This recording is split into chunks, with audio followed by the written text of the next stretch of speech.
A convidada do Bate-Papo à Tribuna News de hoje, há mais de 2 décadas, trabalha em defesa das mulheres, luta pela cidadania e direitos humanos.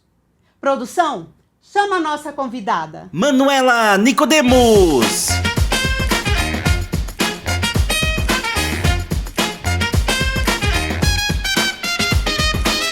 Manu, seja muito bem-vinda. É uma satisfação receber você aqui no Bate-Papo à Tribuna News. Muito obrigada, Cris, pelo convite, por essa oportunidade de realizar esse bate-papo tão agradável, com uma pessoa tão agradável e num espaço tão importante e público, né?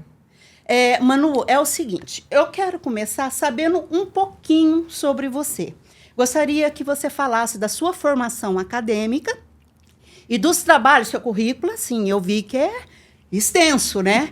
Mas, assim, um apanhado da tua trajetória profissional até chegar como titular da Subsecretaria de Políticas Públicas para as Mulheres.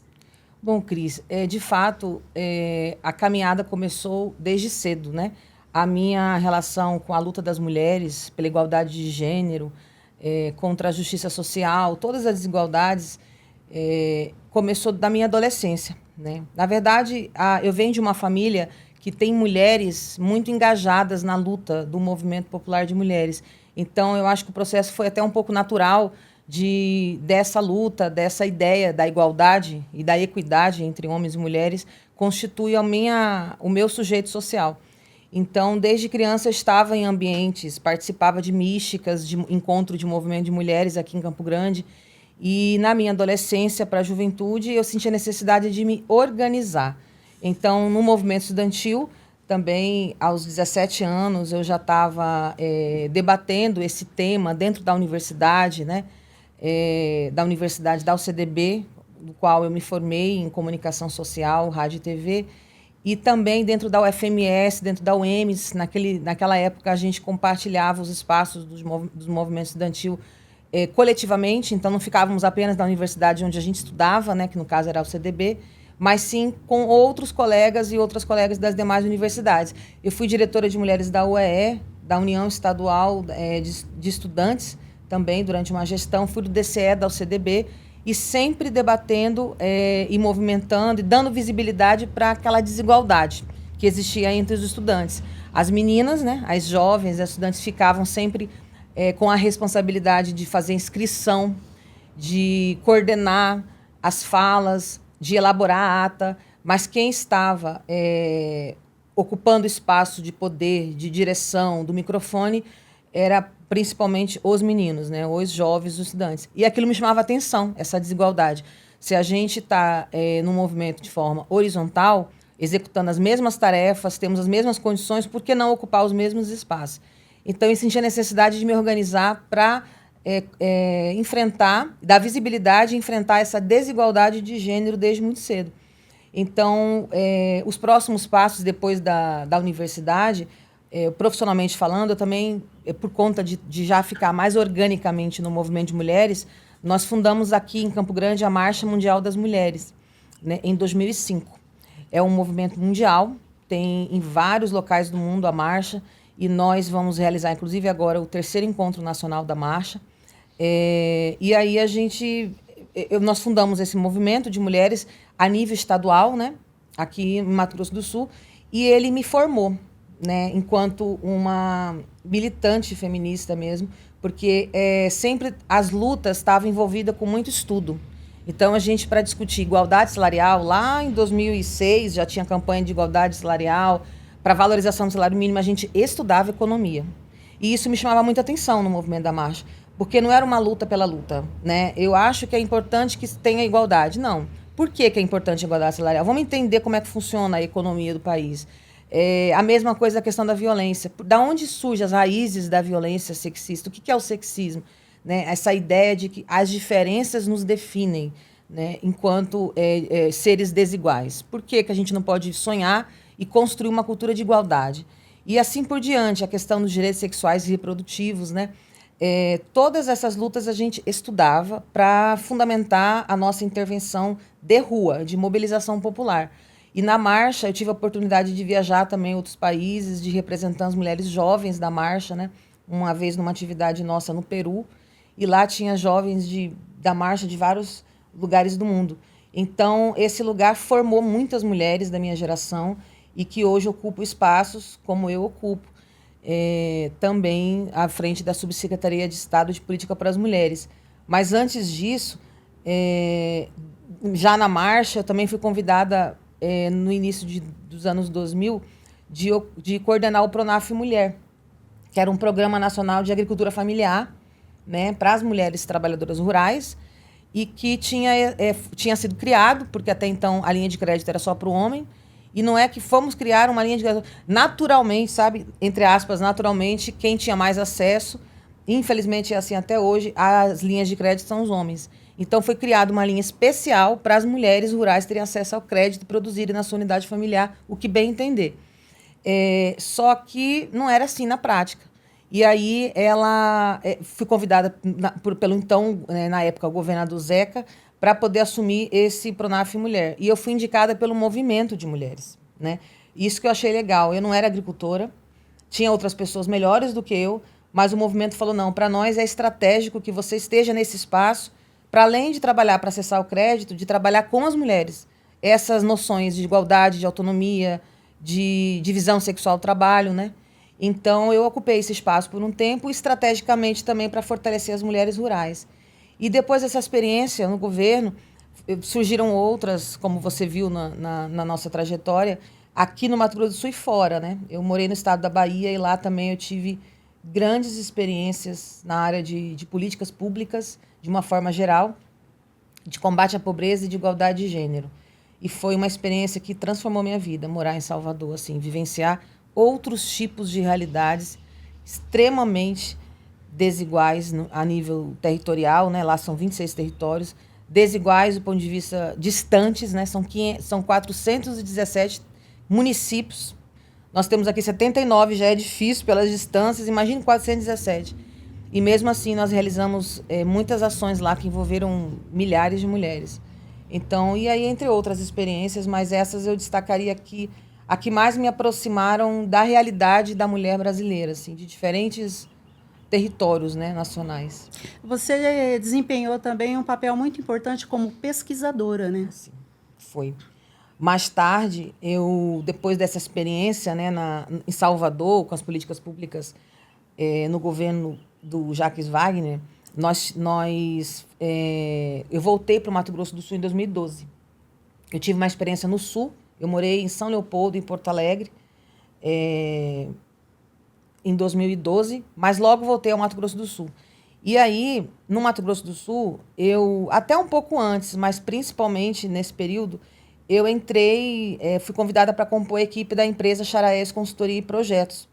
E aí me tornei socióloga, né? Eu fiz mestrado na UFGD em Sociologia, e me tornei pesquisadora dessa empresa. E nessa empresa, Charaés, ao lado de uma grande pesquisadora e especialista no enfrentamento de violência contra a mulher, que é a Aparecida Gonçalves, e que hoje é ministra das Mulheres, nós trabalhamos em alguns diagnósticos socioterritoriais no Mato Grosso do Sul, na área da assistência social, e várias ações de enfrentamento à violência, como, por exemplo, o Pacto Estadual do Mato Grosso do Sul de enfrentamento à violência contra as mulheres. Nós elaboramos juntas esse pacto. Na época, a subsecretária era a Luciana Zambuja, né? A Charaés foi contratada para elaborar esse pacto junto com a subsecretaria. Foi uma consultoria, né?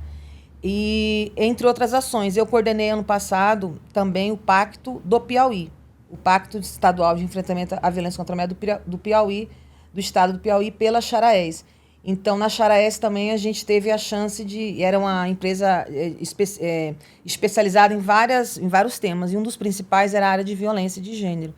Então, a gente estuda muito, eu de fato sou pesquisadora, já publiquei alguns artigos referentes à violência e ao feminicídio, que são temas que marcam muito a minha militância, a minha história de militância e de pesquisa. E que hoje também está entre as prioridades da subsecretaria, né? A luta pelo fim da violência, pela prevenção e enfrentamento ao feminicídio. A Manu, mulher, na sua trajetória, teve que enfrentar algum preconceito, algum tipo de violência que marcou a sua vida? Sim, várias vezes. No movimento estudantil, né, a desigualdade, a violência política de gênero, que hoje todo mundo fala, mas sempre existiu, a desigualdade de ocupar espaços iguais, de forma igual com os colegas, com os companheiros. Violência sexual, teve alguns episódios de assédio, de tentativa de violência, mas um específico que me marcou muito. E é muito difícil ainda falar sobre isso. Eu tinha uns 18 anos, assim, eu acho, 18, 19 anos. E aí eu peguei uma carona com um desconhecido. E aí ele me deixou num lugar que, pela minha sorte, era um lugar muito estranho, no mato. Ele desviou, ele foi pegar um atalho. E eu achei aquilo estranho e já me movimentei na moto para sair, sabe? Para pular. E aí a minha sorte foi que antes dele desligar a moto, parar a moto para me atacar, eu pulei da moto. Ele apagou a luz antes de parar a moto, alguma coisa assim. E aí eu pulei. Ele tentou puxar, meu cabelo era grande, ele tentou puxar pelo meu cabelo, eu me desequilibrei, saí correndo, era um domingo, final da tarde. E eu não sei como, Cris, porque a minha perna tremia toda. E eu atravessei um campo, assim, atrás de um terminal de ônibus aqui de Campo Grande. E ninguém tinha na rua, ninguém estava na rua. E eu pedi socorro e lembro que eu gritava fogo, né? Que é um mecanismo também que dizem que chama muita atenção, às vezes mais do que socorro. Socorro, a pessoa fica com medo e não sai de casa. Fogo, ela vai ver onde que está. Eu já ouvi isso. Aí eu gritei fogo, socorro, tudo que tinha direito. E aí uma família me acudiu. Eu passei muito mal nesse dia, porque eu passei muito mal com o que podia acontecer. Um dos integrantes dessa família voltou no local imediatamente, porque eu estava com o celular e com minha carteira dentro da bolsa. Pois a carteira e o celular estavam lá. O cara não roubou. Ele não queria me roubar. E ele queria outra coisa, né? E por muita sorte, eu não fui atacada, né? Porque com certeza aquilo não ia terminar bem. E entre outras ocasiões de eu ser adolescente e estar com pessoas mais velhas, sabe, adultas, e eu perceber que estava estranho, lugares de trabalho que eu já trabalhei, e aí tem colegas que te abraçam com mais força para sentir o seu corpo, te elogiam de um jeito desnecessário, toca em você sem querer em algumas partes. Então, já vivenciei muitas situações assim, mas também eu já vivenciei misoginia por mulheres. Quando, infelizmente, algumas mulheres, às vezes, ocupam alguns espaços, conquistam alguns espaços de poder, ou qualquer outra situação, infelizmente, não são só os homens que discriminam as mulheres, não são só os homens os agressores, né, de violência psicológica, violência moral. As mulheres, às vezes, têm dificuldade de lidar com certas situações e elas reproduzem uma coisa chamada misoginia. Porque a mulher não pode conquistar o espaço pela capacidade dela. Ela deve ter feito alguma coisa, deve ter passado alguém para trás, deve ter ficado com alguém para ela conquistar. E eu posso dizer que eu já vivi experiências de outras mulheres com consciência. Não são mulheres... a mulher não tem informação que faz isso. Não. São mulheres empoderadas que discriminam outras mulheres. Eu não sei se por desejar estar no lugar delas, ou por não achar que elas são capazes, ou por simplesmente serem preconceituosas, entendeu? Tem a questão geracional, né? Eu tenho 38 anos. E, às vezes, as pessoas podem achar que eu sou nova para ocupar, né, certos espaços, para assumir alguns desafios. Mas ninguém sabe da nossa trajetória, né? Do início da nossa trajetória, da complexidade que foi nos constituirmos enquanto sujeito social, enquanto pesquisadora. Então, já vivi também muita discriminação e boicote por outras mulheres, por companheiras, por pessoas que... Então, assim, discriminação de gênero não é algo exclusivo cometido por homens na nossa sociedade. Tem muitas mulheres, infelizmente, que não apoiam outras mulheres, né? Crítica por crítica tem que ter, né? É saudável. Agora, boicotar, não apoiar, difamar, né? Desconstruir. Eu vejo isso com várias mulheres acontecendo, vítimas, né? De outras mulheres. E aí eu acho que isso é bem grave, bem feio. E quando a gente entender que nós somos do mesmo time, que se a gente se juntar, pegar na mão e ter união mesmo, respeitando as nossas diferenças, mas não querendo uma derrubar a outra, a gente vai dominar o mundo. E como diz a Marília Mendonça num DVD, ela fala assim, e nós somos boazinhas, estamos avisando que vamos dominar o mundo. A gente ainda avisa. Podia nem avisar, a gente vai dominar. E na subsecretaria, quais os maiores desafios que você está encontrando? Na Subsecretaria de Mulheres, que é ligada à Secretaria de Estado da Cidadania, né? A nossa primeira Secretaria de Estado da Cidadania do país. Isso é muito relevante, porque é uma delícia trabalhar com afirmação de direitos, né? É uma delícia trabalhar numa Subsecretaria de Mulheres que tem a oportunidade de transformar a vida de tanta gente, né? Porque quando a gente transforma a vida das mulheres, a gente transforma a vida da sociedade, né? E aí, o principal desafio, primeiro porque tem dificuldades naturais, orçamentárias, porque é uma secretaria nova, então a gente ainda está se constituindo, estamos trabalhando nos planejamentos, nas articulações transversais, é importante que a percepção do governador sobre cidadania nos fortalece, porque ele já entendeu que não existe desenvolvimento econômico sem desenvolvimento social. E como é que a gente garante desenvolvimento social? Garantida a cidadania. Então, isso nos dá leveza para orientar o nosso trabalho. Mas a violência contra a mulher, a falta de acesso a políticas públicas básicas, de, por exemplo, mulheres indígenas e mulheres ribeirinhas, de mulheres quilombolas, que às vezes na cidade a gente identifica alguns problemas, né, de política pública, para um quilombo nem chega. Para a comunidade ribeirinha que eu estava uns 20 dias atrás lá no Pantanal, no Barra de São Lourenço, que você deve conhecer, são 5, 6 horas de Corumbá, de barco,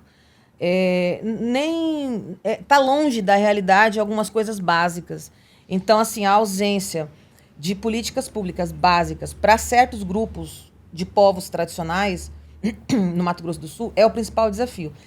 Cris, aproximar a nossa agenda institucional, ou seja, as políticas públicas para as mulheres, desses públicos mais afastados do acesso às políticas, né? Por exemplo, que eu dei esse exemplo de mulheres quilombolas, mulheres ribeirinhas e mulheres indígenas. É muito mais difícil para esses grupos do que para uma mulher que mora na cidade, por exemplo, acessar uma casa da mulher brasileira, acessar uma defensoria pública, acessar um hospital universitário, se acontece alguma coisa. É distante, né, os territórios. Não é lá nessa Barra de São Lourenço, na comunidade que eu fui, só tem atendimento à saúde a cada 6 meses, entendeu? O Povo das Águas vai, a cada 2 meses ele sobe o rio, mas não vai na mesma comunidade a cada 2 meses. Ele vai indo em todas as comunidades. Então, até voltar, tem um intervalo de 5 meses, por exemplo. Então, assim, a gente não pode permitir isso. A gente precisa criar mecanismos de que essas mulheres tenham acesso lá, na comunidade, sem precisar ir para Corumbá, né? Sempre que precisar, de forma mais cotidiana. E a outro desafio que eu penso é a prevenção da violência e do feminicídio. Nós estamos num estado que tem dados expressivos de violência contra a mulher, também porque notifica, tem uma característica institucional muito importante, que inclusive tem um reconhecimento nacional, que é de notificação. Os profissionais são preparados da segurança pública para identificar, né, uma violência contra a mulher, notificar o tipo da violência e gerar dados para que a gente possa prevenir o feminicídio. Porém, está insuportável, né, o nosso contexto diante de tanto feminicídio que está acontecendo em Campo Grande e no interior. Então, assim, mesmo com lei Maria da Penha, lei do feminicídio, Casa da Mulher Brasileira, com uma subsecretaria de política para as mulheres, mas o fato que eu acho, Cris, e que os profissionais da imprensa têm uma responsabilidade tremenda sobre isso, que é identificar que a raiz de ainda termos tantos índices de violência contra a mulher e feminicídio, mesmo tendo mecanismos legais para coibir e para atender essas mulheres, é o machismo patriarcal. Esse machismo patriarcal, ele não acabou. Quando um homem tira a vida de uma mulher com crueldade porque ela disse não quero mais ficar com você. É a minha vida, é sobre o meu direito de escolha. E ele se acha no direito de tirar a vida dela porque ela não quer ficar com ele. Qual que é a expressão disso? Não é ciúmes passional, não é um sentimento passional. É sentimento de propriedade. Esta mulher é minha e não vai ser mais de mais ninguém se não for minha. Portanto, eu vou tirar a vida dela. Uma outra coisa, tirar a vida de filhos na frente dela para ela sofrer. Isso está acontecendo mais do que acontecia antes. Mulheres perdendo os filhos como forma de também serem atacadas. Eles estão matando os filhos e as mulheres. É muita crueldade, a misoginia está sendo naturalizada. Então, assim, as notícias precisam da visibilidade para isso. Não é um crime de ciúmes. E a forma com que... A narrativa, perfeito. É a forma como é dada a notícia, a narrativa. Nós estamos trabalhando numa ideia, Cris, de elaborar com os profissionais da imprensa, vamos começar por Campo Grande, de um guia de boas práticas e que possibilite meio que um protocolo de combate ao feminicídio na imprensa, que seria uma proposta de discussão sobre as narrativas das notícias, né? Sobre a elaboração de uma matéria, sobre o olhar dos profissionais, dos jornalistas, as jornalistas, os profissionais de edição também, quando vai dar visibilidade para alguma matéria, para ter alguns elementos numa perspectiva de gênero que faz a diferença quando uma mulher lê uma notícia de violência. Quando qualquer pessoa vê uma notícia de violência. Porque no final você só fica sabendo assim, o autor cometeu tal crime, o suspeito, enfim, matou uma mulher porque ela estava no bar com outro homem. Primeiro que autor é quem escreve livro. Quem agride mulher e quem mata é agressor e feminicida. A gente precisa mudar isso na lei. Autor é quem escreve um livro. Isso é criminoso, né? Segundo, que não foi porque ela estava no bar com um homem, como eu já vi várias notícias assim. Não foi esse o motivo da morte dela. O motivo foi o machismo, dele achar que ela é propriedade dele, de não entender que ela não quer mais ver com ele. Culpa a mulher, né? Culpa. E muitas vezes as mulheres se sentem culpadas. Eu poderia não ter saído. A minha filha poderia ter voltado mais cedo para casa, mas eu realmente poderia ter terminado. Não tem culpa. O machismo, ele só tem um motivo de existência, é o controle. É a ideia de controlar a vida da mulher, é a ideia de retirada de direito e de que os homens determinam hoje quem vive e quem morre. Olha na sua sociedade, os homens determinam, os feminicidas, quem vive e quem morre. Então, as mulheres têm que estar conscientes de que elas não precisam viver uma relação afetiva que seja pesada, que tenha medo, que envolva submissão, dúvidas, que envolve controle. A gente já tem tanto peso na vida. Vamos viver relações prazerosas, afetuosas. Vamos naturalizar o carinho. Então, quando a gente se der conta de que isso tem que ser prioridade das nossas relações, e principalmente os homens também terem a consciência de que precisam respeitar as mulheres, educar o menino e a menina desde pequeno a respeitar, a fazer trabalho igual, brincar igual. Por que não dar uma boneca? Ele não vai aprender nunca a cuidar de uma criança. A gente não dá boneca para eles brincarem. É carrinho, a gente faz isso, nós mulheres. Então, assim, os meninos precisam ter relação com cuidado, eles precisam estabelecer laços de afetividade desde o princípio, desde a primeira infância. Vai ficar afeminado. Vai ficar afeminado, não, menino tem que não sei o quê. E aí, isso se reflete em espaços diferentes no mercado de trabalho. As profissões ditas femininas, na desvalorização de mulheres que querem ocupar outros espaços de poder. Isso se reflete no não autocuidado de homens com a sua própria saúde. O machismo não ataca só as mulheres. Os homens não falam sobre a sua saúde. Os homens, tanto que os exames, né, de alguns determinados exames, o índice de adesão de homens a prevenirem certas doenças é muito pouco, porque não tem a cultura do autocuidado. Isso é coisa de mulher. Eu sou macho, eu não preciso disso. Uma gripezinha. Então, o machismo patriarcal, que tem matado as mulheres diariamente em todos os lugares do mundo, e a minha opinião, Cris, sempre sou perguntada assim, se eu acho que está tendo mais denúncia, porque tem mais lei, porque tem mais visibilidade à violência, ou se está crescendo a violência. Eu, Manuela, vou dar minha opinião pessoal de pesquisadora e de feminista mesmo, não como governo do Estado, acho que a violência está aumentando mesmo, a crueldade está aumentando. As mulheres sempre apanharam. A gente sabe, de várias formas, né? Não é só violência física, né? A violência contra a mulher. Mas eu tenho tido a sensação de que eles estão se sentindo mais autorizados por uma cultura recente do ódio, de tudo na base do 880. Se você não pensa igual a mim, você não serve para viver. Inclusive, quando você cita, fui vítima de violência psicológica, é frescura. Isso. Não é?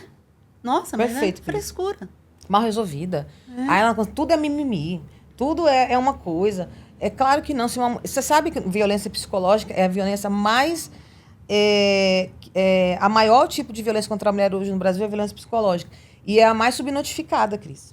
Porque 90%, segundo uma pesquisa nacional da saúde ano passado, no SUS é a violência mais subnotificada. Porque a mulher não chega no postinho e fala, eu estou sofrendo violência psicológica. As profissionais e os profissionais precisam estar qualificados, preparados para identificar, né, a violência psicológica que aquela mulher está sofrendo. O agente comunitário de saúde tem que integrar a rede especializada de atendimento à mulher em situação de violência, que hoje não é assim.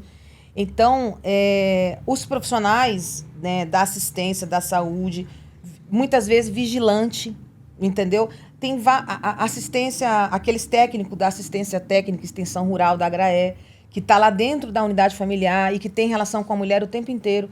Esses profissionais, né, essa rede de atendimento à mulher, que hoje é constituída por política pública nacional, ela precisa ser ampliada para outros profissionais que estão dentro da casa da mulher e que podem muito bem nos ajudar a identificar uma mulher, uma possível vítima de feminicídio.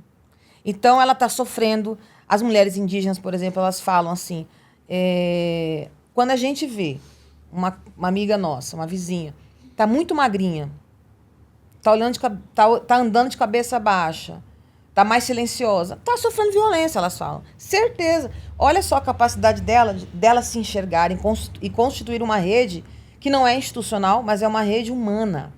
E essa rede humana precisamos constituir em todos os espaços, nosso trabalho, nossa família. Quantas mulheres na nossa família às vezes não vivem violência e a gente não denuncia porque não quer. Sabe muito bem que é só ir na delegacia, eu já falei que eu vou com ela. Não é... Uma mulher que está inserida num contexto de violência perde a sua identidade. Quando o exemplo que eu te dei, eu sou uma pessoa formada no movimento de mulheres e perdi muito. Eu tive muita vergonha, me senti culpada o exemplo que eu te dei dessa possível violência sexual que eu sofri, mas é possível, assim, a consumação da violência, né? Porque ele já me agrediu quando ele me leva para um lugar distante à noite, né? Que não foi o que eu pedi. Então, mas eu me senti muito envergonhada. E eu tenho outros casos, que não é o caso de contar, e que por mais formada que eu seja, eu me silenciei por muito tempo. Porque a gente sente vergonha. Então não dá para julgar, muito menos uma mulher julgar outra mulher porque ela não denuncia. Entendeu? Ou porque ela retira uma medida protetiva de urgência. Às vezes, os agressores, os feminicidas em potencial, eles ameaçam. Se você não tirar a medida protetiva de urgência que você pediu, para eu não me aproximar de você, eu mato a sua mãe. É assim que eles fazem, Cris. Como que a mulher não vai retirar a medida protetiva? É claro que ela vai retirar, ela não quer que a mãe morra. Os filhos, eu tiro os filhos, você não trabalha. Essa casa é minha. Então, assim, mulheres que estão inseridas em contexto de violência psicológica é a primeira expressão de que algo pior vai acontecer. Então, o Estado, Mato Grosso do Sul, o Estado brasileiro, precisa melhorar a estratégia de prevenção e de atenção a essa mulher na primeira expressão de violência psicológica, sabe, ter protocolos que expressem mais características e mudanças comportamentais dessa mulher, mudanças físicas. Ela não vai chegar, é muito incomum, estou sofrendo violência psicológica, mas ela vai estar magra, ela vai estar triste, ela vai estar desanimada para participar do CRAS, da atividade do CRAS. Então, não dá para esses profissionais chegarem lá cumprir horário. Ou só notificar quando ela tiver um olho roxo. A notificação, a subnotificação da violência psicológica, Cris, agora falando para você, pode ser uma das explicações para o aumento da violência. Entendeu? Porque é um ciclo. Porque se a gente consegue identificar uma violência psicológica e trabalhar essa mulher para ela romper a relação, ou para esse cara ser afastado, ou para alguma coisa acontecer, fortalecer ela não vai ser uma vítima de violência física, ela não vai fazer o BO. Mas se a gente não... ela vai fazer o BO e pode ser feminicida. Então, a gente tem que olhar, eu acho, com mais uma lupa de prevenção. E esse está, sem dúvida, entre os nossos principais desafios da Subsecretaria de Mulheres. É prevenir a violência que as mulheres no Mato Grosso do Sul estão sofrendo, principalmente aquelas que moram em territórios tradicionais, né? Manu, quando uma mulher vai e retira uma medida protetiva, ela passa a ficar totalmente desprotegida? Não. Ela tem hoje autonomia, né, mediante o sistema de justiça de retirar a medida protetiva, que é importante dizer que não precisa nem de fazer o BO para ela, o boletim de ocorrência, né? Ela pode chegar na delegacia e solicitar a medida protetiva, a próprio delegado ou delegada consegue fazer essa solicitação ao juiz. Medida protetiva de urgência é muito importante, Cris, falar que é uma medida de prevenção ao feminicídio. Porque tem um discurso que fala assim, a medida Não protetiva serve. não funciona. Isso, e é um discurso reproduzido às vezes pela imprensa. É disso que eu estou falando quando eu falo a narrativa, que é importante. Porque eu já vi matéria assim, mesmo com medida protetiva, foi lá e matou. Exatamente, eu já vi matérias assim, horrores. E duas coisas sobre isso. Primeiro, isso é perigoso. Quando um jornalista escreve isso, ele está colocando em risco a vida de milhares de mulheres. Isso é irresponsabilidade. E segundo, eu não sei se são 17 vítimas de feminicídio em Mato Grosso do Sul já esse ano, ou 18, mas somente uma tinha medida protetiva de urgência. Então, olha como cai por terra essa ideia de que a medida protetiva mata as mulheres. Eu já ouvi advogadas falarem isso. Que medida protetiva é o que mata as mulheres. Aí, respondendo a sua pergunta, ela não fica desprotegida, porque nós temos a Patrulha Maria da Penha e o PROMUSE, o Programa Mulher Segura da Polícia Militar. São programas, né, da segurança pública que visitam as vítimas e também os agressores para verificar o cumprimento da medida. E depois que quando a mulher pede para revogar a medida protetiva de urgência, ainda assim ela é acompanhada pela rede de atendimento à mulher. Ela recebe visitas, né, desses programas para acompanhar se ele não, se ele já parou de, né, se ela está em segurança. Essa é a palavra, se ela está em segurança. Agora não é para sempre. Né? Não é tem um prazo, porque esses programas, infelizmente, Cris, são poucos. A gente tinha que ter mais, tinha que ampliar mais, sabe? A segurança pública está discutindo no governo do estado de ampliar o efetivo, e isso significará ampliar mais também o programa Mulher Segura, né? O PROMUSE, que é um programa importantíssimo que visita as mulheres e os agressores no sentido de ver o cumprimento da medida protetiva. Mas a medida protetiva é muito importante para prevenir o feminicídio. Porém, existe uma série de situações que, às vezes, as mulheres pedem a revogação. E hoje o juiz é autorizado a revogar se a mulher pede. Mesmo, muitas vezes, ela não necessariamente está livre de uma situação de... Não tá segura, né? Mas é a decisão dela. Por isso que a rede tem que estar atenta, tem que visitar essa mulher. Essa mulher não pode ficar sem ir. Por exemplo, aqui a gente tem o CEANCA, que é o Centro de Referência Atendimento à Mulher, Centro Especializado de Atendimento às Mulheres em Situação de Violência e de Criança e Adolescente nesse contexto familiar. É o nosso Cunhã Baretê, o nome do centro, que significa Mulher Forte. Esse é um centro que existe em Campo Grande, né? O atendimento é público. As mulheres que registram boletim de ocorrência e que solicitam a medida ou não, mas que passam pela boletim de ocorrência, elas têm o direito de terem atendimento psicossocial nesse centro. E lá não é uma terapia, lá é um atendimento especializado. Tem assistência social, tem a psicologia, tem um espaço para criança, mas também tem um atendimento no sentido de autonomia econômica. Então, ela vai ser encaminhada para alguma vaga de mercado de trabalho, que muitas vezes essa é uma ferramenta de superação da violência.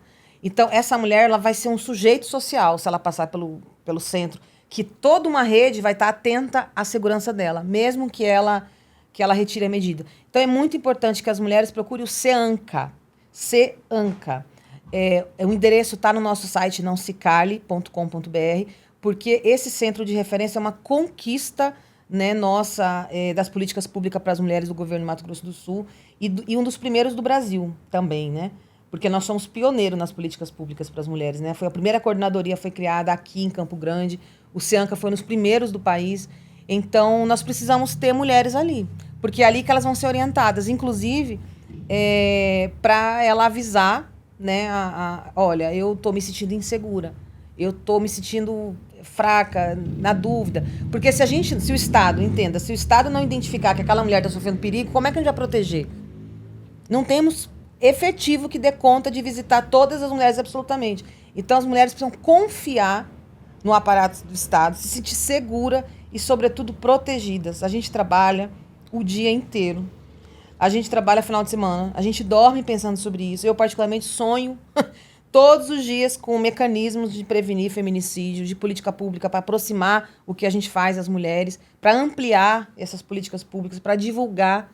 É muito importante que vocês aqui do Tribuna divulguem o SEANCA, a Casa da Mulher Brasileira, né, como espaços que têm lá ali concentrados todos os serviços que a mulher precisa, de atendimento se ela quer sair de um ciclo da violência, entendeu? E muitas vezes, Cris, ela nem sabe que ela está vivendo tantas formas e expressões de violência. Então, vai no SEANCA, visita, vá conhecer. E também nós temos um material, né, a subsecretaria fez, que é um medidor de violência. Eu trouxe aqui, eu deixei, vai estar disponível no site Não Se Cale, que você aponta o QR Code, o celular para o QR Code, e vai aparecer um quiz. E às vezes a mulher lá acha que nem sofre violência, né? Mas aí tem a pergunta assim: ele quer saber que hora você vai sair? Fica questionando com quem que você vai sair? Se você está saindo de novo com essa pessoa? Você vai sair sozinha? Aí tem lá o resultado. Fique atenta. Você pode estar perto de uma situação... Fique atenta, você está vivenciando uma situação de violência. Isso é um medidor. Isso é uma estratégia legal para que todas as mulheres tenham consciência de que ela pode estar vivenciando uma relação que pode vir a ficar mais insegura, né? A se sentir mais insegura. Porque, às vezes, a gente, com a correria da vida, a gente se adapta a um comportamento machista. A gente não problematiza por afeto, por falta de condições econômicas e por estar... E é verdade mesmo, não é surreal. O afeto nos confunde, às vezes. Quem de nós, né, que atire a primeira pedra, que já não viveu uma relação com um parceiro ou com uma parceira que você ficou um pouco desconfortável com o comportamento, né? Que você se sentiu com medo, insegura, que você revê o seu comportamento. Quem que nunca que foi assediada? Eu duvido, assim, onde eu vou e a gente fala sobre assédio, por exemplo, levante a mão aquelas mulheres que já sofreram assédio. É geral. Então, a violência contra a mulher faz parte da nossa vida. Eu posso nunca ter levado um soco, mas eu já vivenciei a violência. Idem você. Então, em algum grau, a gente já deve... A maioria das mulheres, vamos dizer assim, já deve ter vivenciado algum tipo de violência psicológica, moral, desqualificação profissional. Então, assim, infelizmente, a gente sabe do que a gente está falando, né? Infelizmente ou felizmente.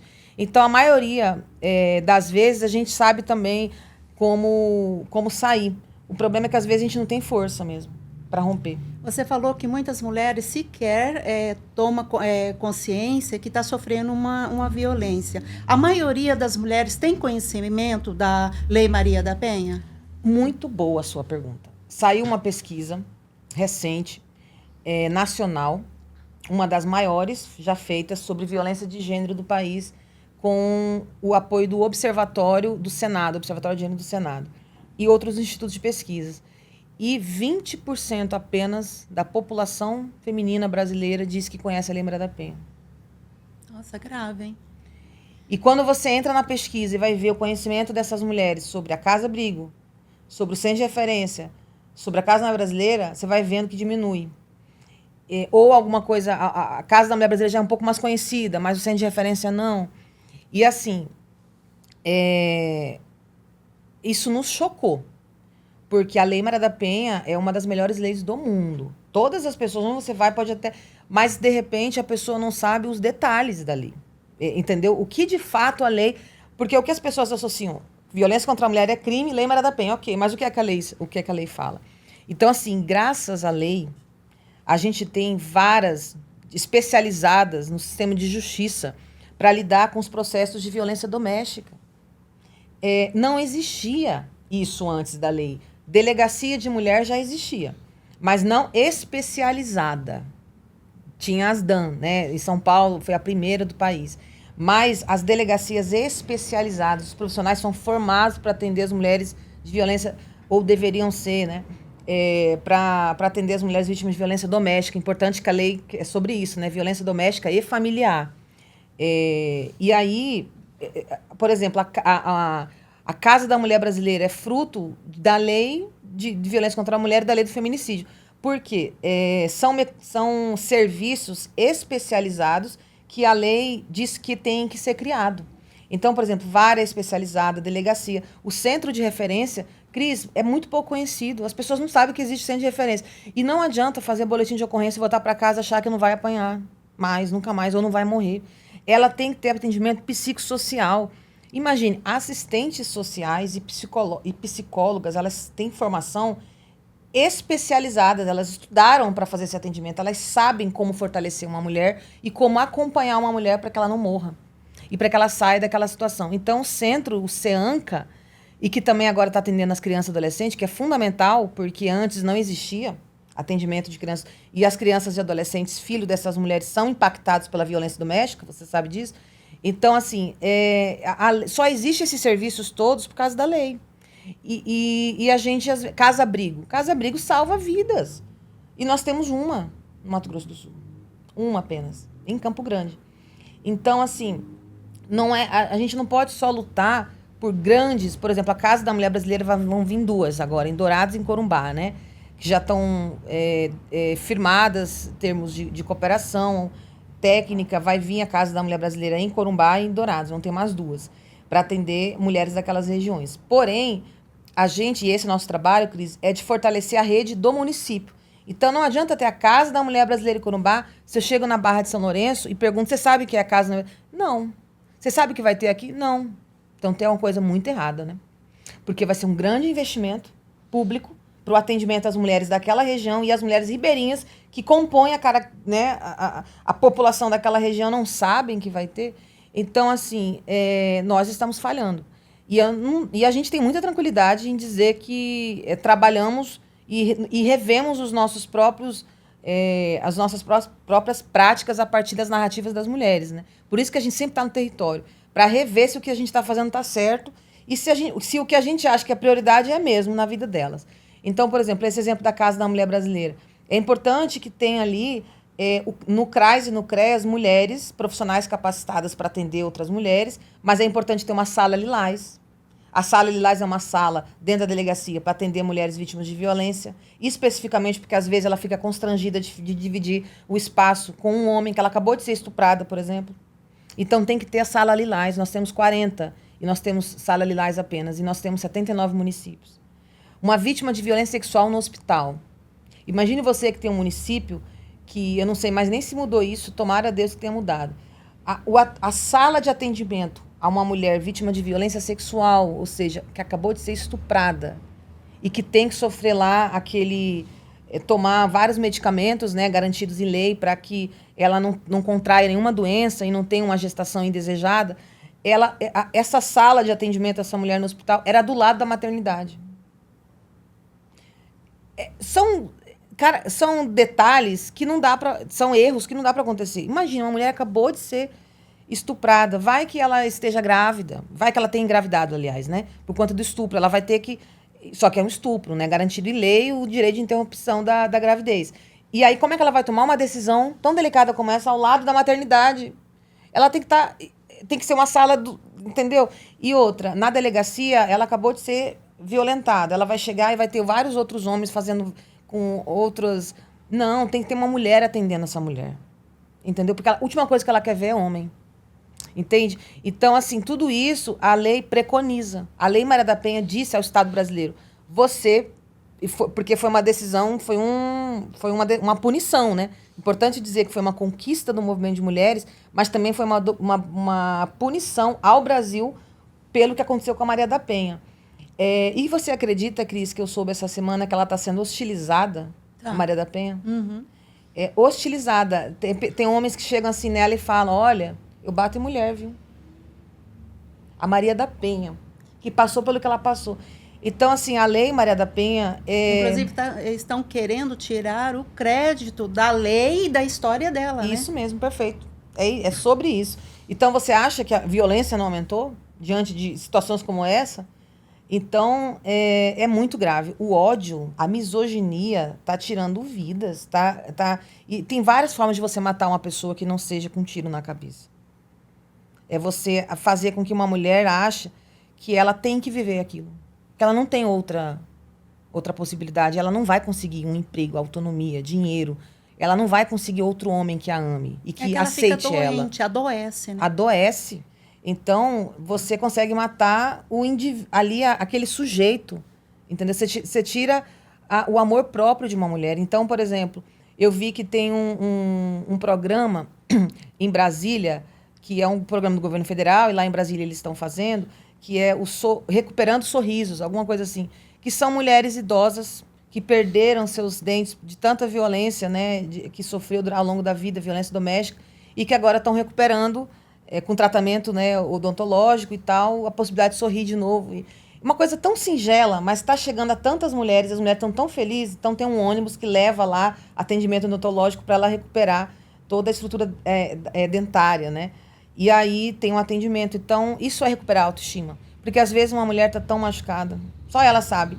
E ela nem acredita mais que é possível ela ser feliz. Imagina você perder a ideia de que você pode ser feliz, de que você deve ser feliz. Então, isso é matar uma mulher. Você tem direito. Você tem direito. Então, a gente não é só o feminicídio que tira a vida das mulheres.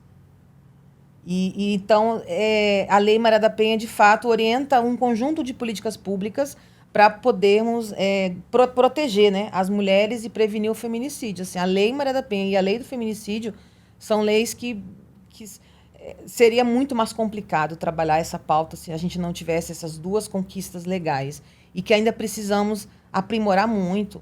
Né? Ano que vem vai ter as conferências de políticas públicas para as mulheres, que há muitos anos parou de ter, né? As conferências pararam de acontecer e agora vai ter. Nesses espaços, Cris, são atualizadas as políticas públicas. Então, por exemplo, o que orienta, Manuela, o Centro de Referência, a Casa da Mulher Brasileira e a Casa Abrigo? Qual política? Da cabeça da gestora? Não. Tem uma política nacional de enfrentamento à violência contra a mulher, elaborada pela Secretaria Nacional, que agora é Ministério, em conjunto com a sociedade civil. Importante dizer.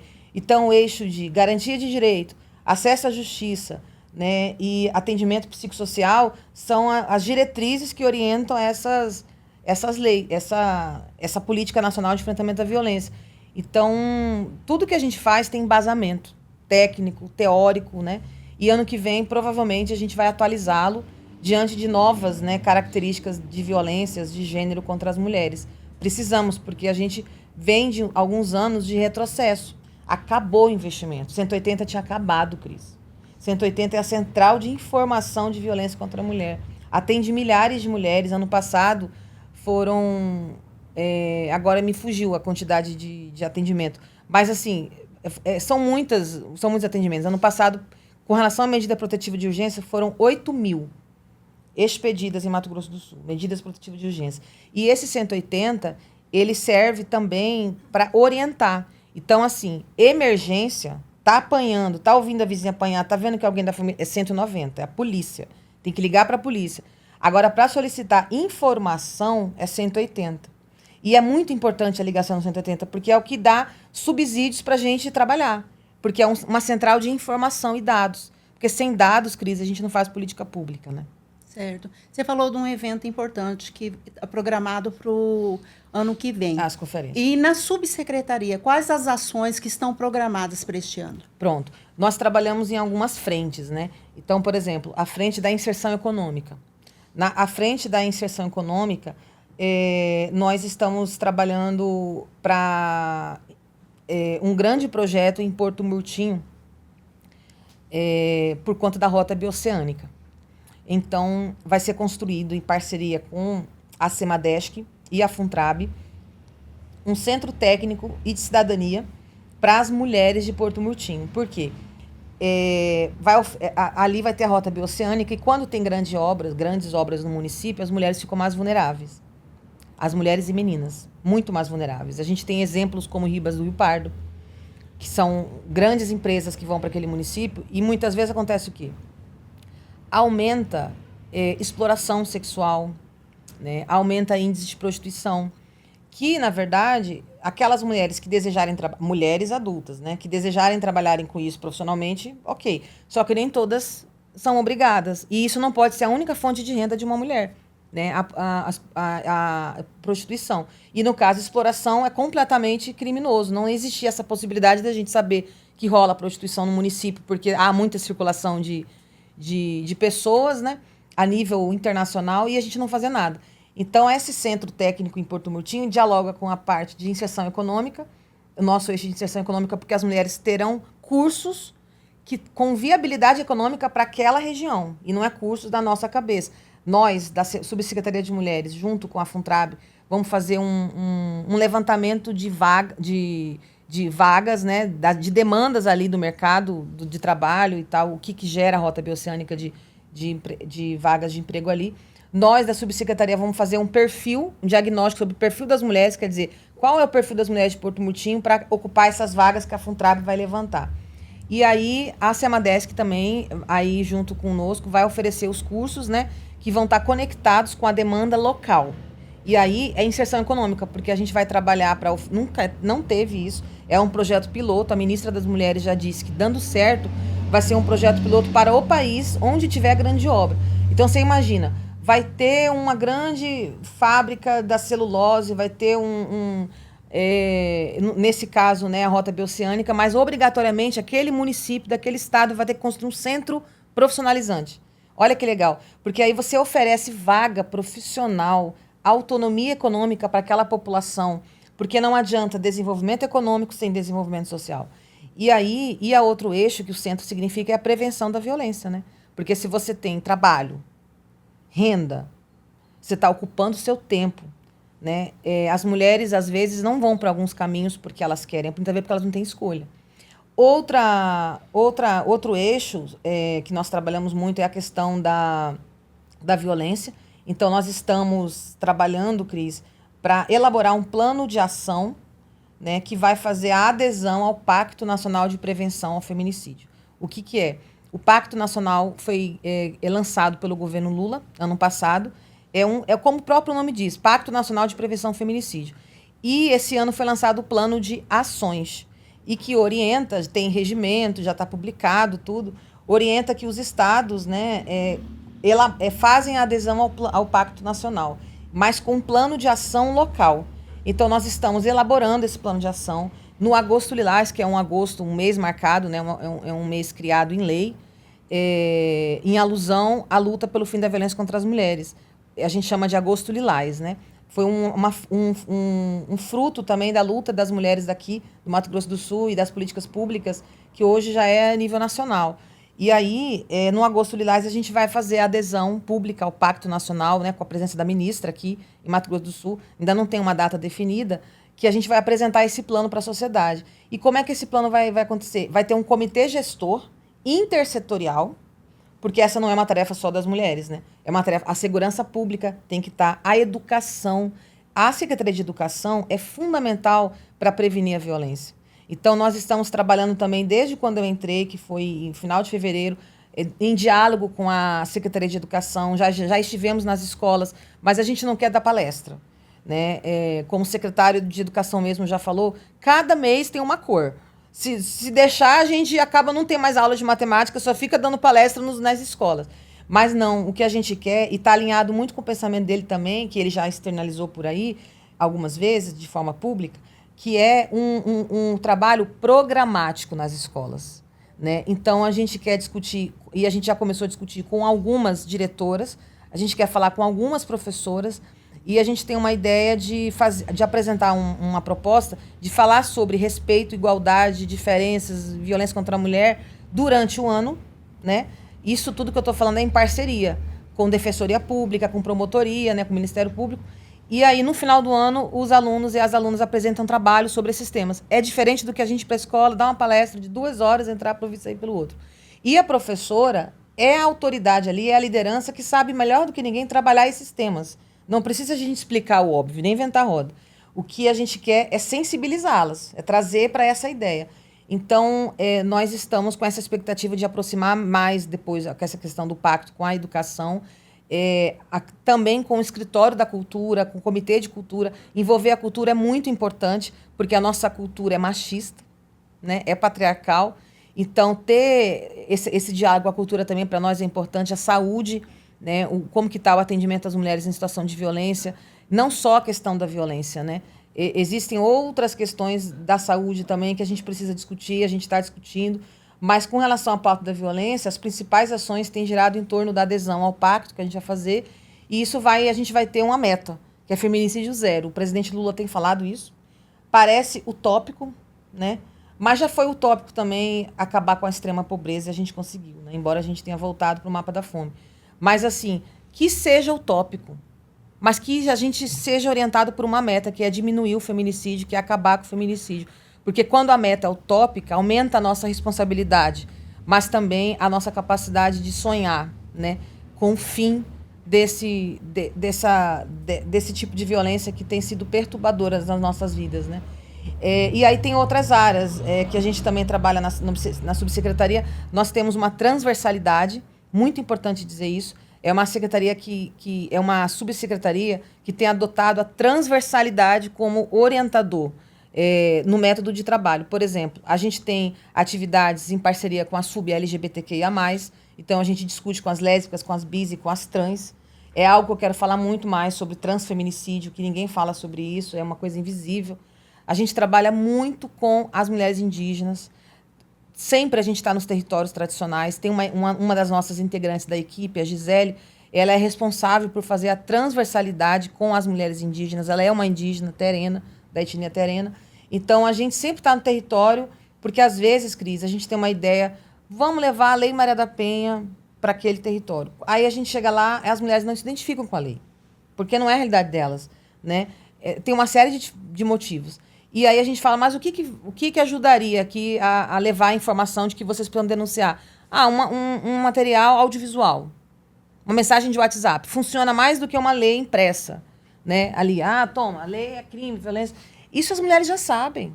Então, por exemplo, vamos circular um material para as adolescentes.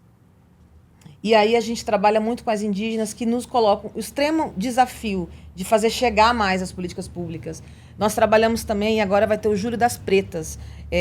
A gente está no Junho Prata, né, que é o junho referência às pessoas idosas, principalmente essa campanha desse ano, que é o enfrentamento à violência contra as pessoas idosas. E a gente tem debatido muito a questão da violência contra as mulheres idosas, que é um outro tema muito complexo, que muitas vezes as mulheres não querem fazer o BO, não querem medida protetiva, porque quem é que bate nelas? É o filho, é a nora, é parente. E aí vai perder a casa. Muitas vezes ela está sofrendo violência patrimonial.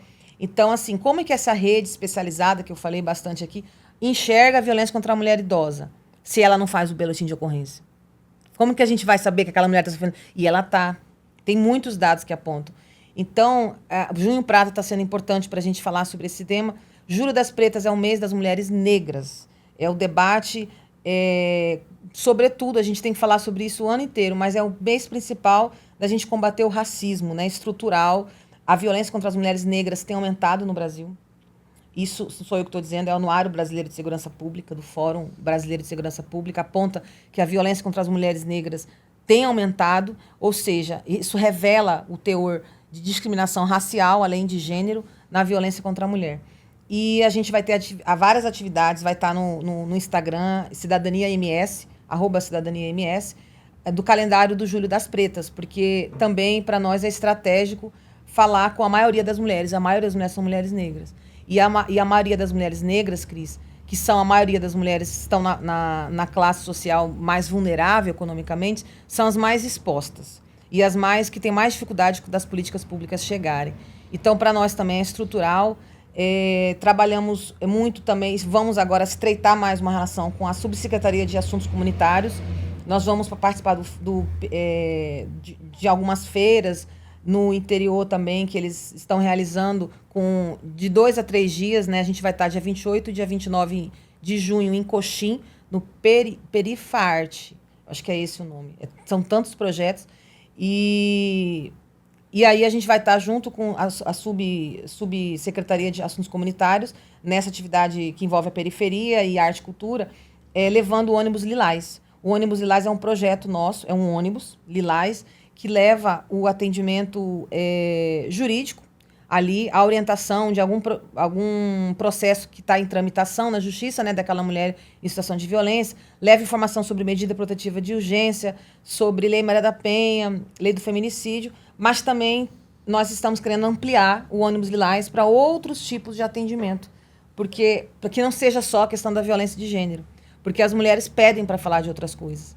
E falar de outros assuntos também é prevenir a violência. Então, o ônibus Lilás é um projeto que está rodando os municípios, a gente está voltando a rodar, ele ficou parado um tempo, e tem 2 salas, tem ar-condicionado, tem estrutura, tem cadeira, e é um ônibus grande e que leva tudo o que a gente faz para a ponta, né, em 2 salas. Então, o ônibus Lilás também vai rodar de forma transversal. A subsecretaria da pessoa com deficiência, também o diálogo com a secretária Thelma, né, está sendo muito, muito profícuo. Nós realizamos esse ano o primeiro encontro de mulheres com deficiência do Mato Grosso do Sul. E aí ainda está colocado o desafio da gente poder colocar em prática os encaminhamentos desse encontro. Mas realizamos esse encontro, juntamos uma diversidade de mulheres com deficiência e mães de pessoas com deficiência que também sofrem uma porção de violência por não acesso a medicamento, por não acesso a tratamento de seus filhos. As mulheres, quando descobrem que o filho vai ter deficiência, a maioria esmagadora de homens deixam as mulheres. Eles a deixam sozinhas. E as mulheres não têm mais vida, a depender do grau de deficiência de seu filho. Ela vive em função de cuidar de uma vida, né? Ela não vai abandonar seu filho. E ela fica sozinha. E aí, para lá e para cá. Então, e a depender das características que envolvem uma doença, ela realmente não consegue viver a não ser cuidando dessa pessoa. Então, o Estado, às vezes, não garante um atendimento público de forma mais acessível para essas mulheres. Então, isso também é violência. E também com a juventude, né? Que nós trabalhamos com a Subsecretaria da Juventude em algumas frentes. Tem uma ideia de levar um projeto, de fazer um projeto piloto em Ribas do Rio Pardo, com uma escola, porque lá também tem uma empresa grande e está tendo uma expressiva violência contra as mulheres ali, e a gente quer trabalhar prevenção com as adolescentes.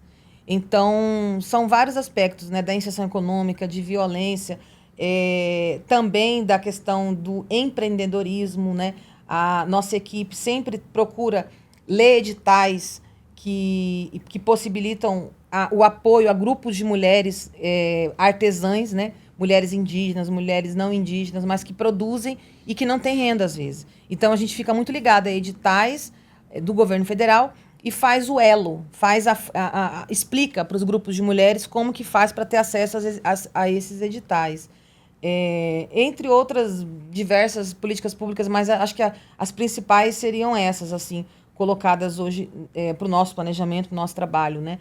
E muita expectativa desse centro em Porto Murtinho possibilitar às mulheres daquela região outras opções profissionais, né? Para elas gerarem renda e elas serem felizes fazendo o que elas querem fazer, mas com segurança e cidadania.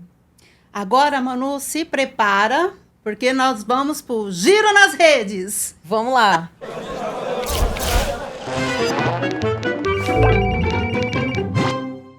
A gente vai exibir vídeos e você entra logo em seguida comentando. Vocês sim são dignas de representação e de meu respeito como mulheres. E dizer que se usasse o restante do corpo para trabalhar em prol da sociedade, igual usa a língua para difamar, de repente o município seria muito melhor.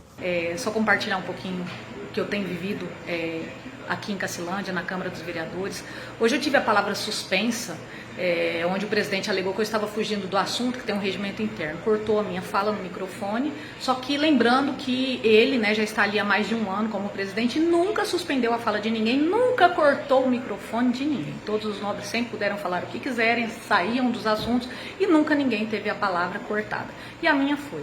Só que isso não é uma surpresa, eu já esperava isso dele. A minha surpresa foi que no final da fala dele, ele estava elogiando várias mulheres, falando sobre o mês da mulher, e disse que eu deveria usar o meu corpo, o restante do meu corpo, para trabalhar para a população, em benefício, né, da população, uma coisa assim, ao invés da minha língua.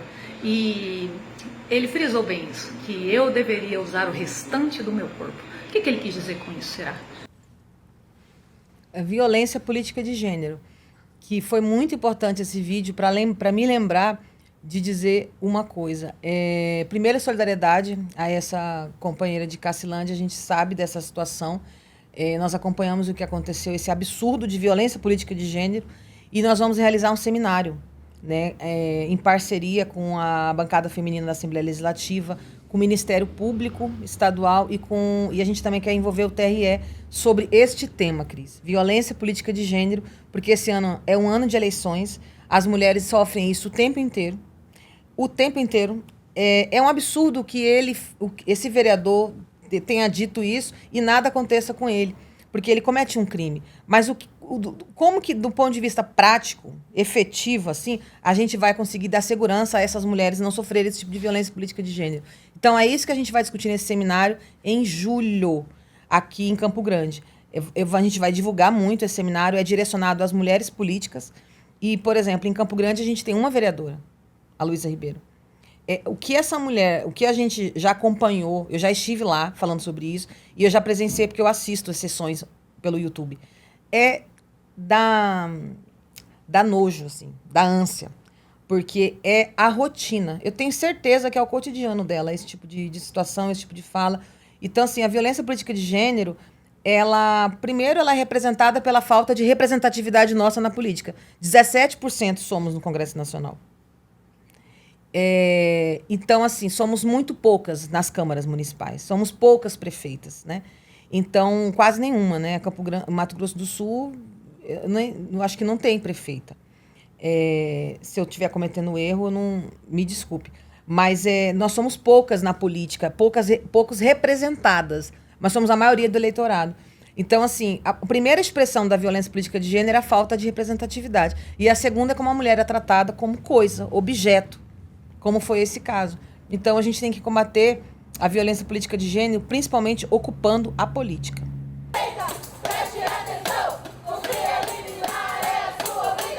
Mães de crianças com deficiência protestaram na manhã de hoje em frente à Prefeitura de Campo Grande. Elas denunciam a falta de fraldas, medicação e leite. E ainda cobram providências urgentes do poder público. A Joelma é mãe da pequena Valentina. Ela espera muito tempo pela retirada de fraldas e da dieta específica. É obrigação da prefeita disponibilizar os nossos direitos lá pelo SEM. No meu caso, são as fraldas e uma medicação de refluxo. Olha aí, eu falando de prefeita, né? Temos uma prefeita na capital, mas que tem essa dificuldade mesmo de garantir. Eu já recebi mulheres desse grupo, na Subsecretaria de Mulheres. E isso é uma violência, Cris. Isso que eu falei agorinha. É exatamente o não acesso a medicamentos básicos, a leite também. Afeta a dignidade. A dignidade. E, assim, é um direito daquela criança ter... E são vários debates. É a questão do alimento, são os medicamentos, é a questão da diminuição da cobrança de energia, porque em alguns casos, né, de pessoas com deficiência, exige muito, então elas têm um direito, tem uma questão legal também colocada aí, mas que não tem acesso, só tem na lei. Então, essas mulheres, elas sofrem violências, elas são abandonadas pelos seus parceiros, quando descobrem, muitas vezes, né, são abandonadas, não é na totalidade, e quando o poder público, e aqui em Campo Grande tem esse problema crônico, viu? Então, o que a gente pode falar em relação a isso é que a gente está disponível para estar recebendo essas mulheres, mas principalmente cobrando a prefeitura, porque estabelecendo um diálogo institucional, né? E a gente já fez isso, né? Na verdade, algumas vezes.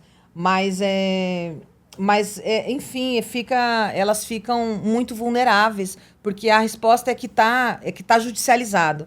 Mas falar que está judicializado, quando que vai resolver? É essa a resposta que elas têm. Inclusive, Manu, saiu uma matéria recente falando que a justiça, que a prefeitura está sob pena de multa que pode chegar até 500 mil reais. A justiça está obrigando a cumprir a lei. Isso. Pois é, e aí não cumpre. E é uma prefeita, né? Isso, por isso que eu já tinha esquecido, inclusive, quando você perguntou eu esqueci que tinha uma prefeita. Porque, assim, com todo respeito, né, é uma prefeita, é uma autoridade, mas ela poderia ter mais essa percepção da gravidade por ser mulher, diga-se de passagem, pelo que essas mulheres estão passando, e respeitar a lei.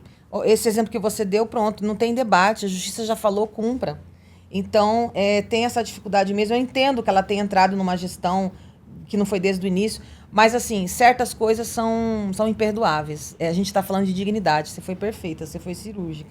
Então, a gente se coloca à disposição para receber essas mulheres e para tentar encontrar outros caminhos de cobrança à prefeitura. Certo. Último giro. Sala da técnica, não tem ar-condicionado, é uma sala pequena para técnica, o armário é esse, todo arregaçado, a mesa toda arregaçada, sem cadeira, computador é daqueles bem inferior, né? E não tem ventilação. Para você ver, não tem ventilação. E é muito escura a sala. Pois é. Mais uma situação de Campo Grande, né? De descaso e uma incoerência, né, no que a prefeitura informou e esse vídeo mostrou. Então, sobre isso e sobre outras situações, eu vou te responder assim, Cris, não basta ser mulher. Né? Nós temos um ano de eleição, nós temos mulheres e homens candidatos e com trajetórias que já demonstraram compromisso real com algumas pautas importantes, e é importante que as pessoas tenham essa consciência na hora de votar. A gente tem que ter responsabilidade com quem administra a nossa cidade. Não é possível que a gente permita que certos perfis políticos permaneçam na política administrando... Nós mulheres, principalmente nós mulheres. Então, assim, é muito complicado uma situação assim, porque a imagem fala mais do que qualquer coisa. Então, e a outra coisa que eu quero trazer é a dimensão da mobilização social. As pessoas precisam recuperar a mobilização popular. Precisam ir para a rua mesmo, cobrando, fazer protesto, igual aquelas mulheres estavam fazendo, disputar a narrativa na imprensa, porque é muito grave. A função de um conselho tutelar é fundamental. E quais são as condições reais, na prática de trabalho dessas pessoas? Então, isso foi muito grave, essa denúncia. Eu acompanhei também. E aí a gente fica se sente impotente, né? Porque é responsabilidade institucional da prefeitura. Inclusive, abriram, né? Inauguraram 3 conselhos por determinação da justiça, mas nesse estado. Adianta? Então, e outra coisa, por que tem que ser por determinação judicial? Por que tem que esperar chegar nesse ponto? Então, assim, é uma falta de... não é nem noção mesmo, é de responsabilidade institucional com a política. É desconhecer, às vezes, o que é política pública, porque, como eu disse, e não é só os espaços, é como que era mesmo o apoio e as condições de trabalho dos conselhos tutelares, entendeu? São poucos e poucas. Quais são as condições que eles têm, essas pessoas desenvolverem um bom trabalho? E conselho tutelar é fundamental por várias razões, né? Inclusive para prevenir uma série de violências a violência sexual contra meninas em Mato Grosso do Sul é algo também assustador. No Brasil está aumentando. Então, se você compreende como aliado essas pessoas, você possibilita condições de trabalho a elas. Mas a minha dúvida é a compreensão mesmo por parte de quem dirige um município sobre tudo isso aí que a gente está falando. Por isso que é bom ter responsabilidade na hora de votar esse ano, né? Bora agora para o próximo quadro? Vamos.